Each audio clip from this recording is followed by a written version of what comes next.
ভাবতেও পারিনি যে আজকে আমার সাথে এরকম একটা ঘটনা ঘটে যাবে। তো চলো শুরু থেকে শুরু করা যাক, নাহলে বুঝতেই পারবে না। আজ আমি রেডি হয়ে সকাল সকাল বেরিয়ে পড়েছিলাম কলেজ যাব বলে। কত আনন্দ করেই না আমি যাচ্ছিলাম। আর আমি কিন্তু ট্রেনে করে চলে গেছিলাম। তারপর দেখো আমি গলসি স্টেশনে নেমে গেছিলাম, কারণ আমি যাবো হচ্ছে গলসি কলেজ। আর কলেজে কিন্তু ছিল আমার এক্সাম। আর এদিকে দেখো কলেজ পুরো ফাঁকা, এখনো কেউ আসেনি। তো আমি আর আমার বান্ধবী এসেছিলাম। আর আমার বান্ধবী দেখো চেপে গেছিল উপরে।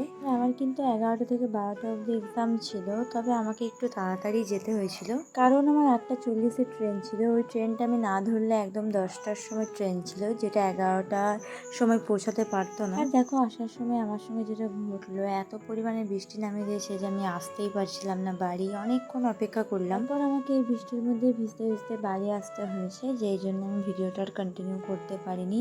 অনেকক্ষণ বসেছিলাম, তাও কিন্তু বৃষ্টি থামার নামই নিচ্ছিল না। আর এদিকে সবার অবস্থা দেখো একদম নাজেহাল। আর আমি স্কুটিতে ভিজতে ভিজতে বেশ মজা করতে করতে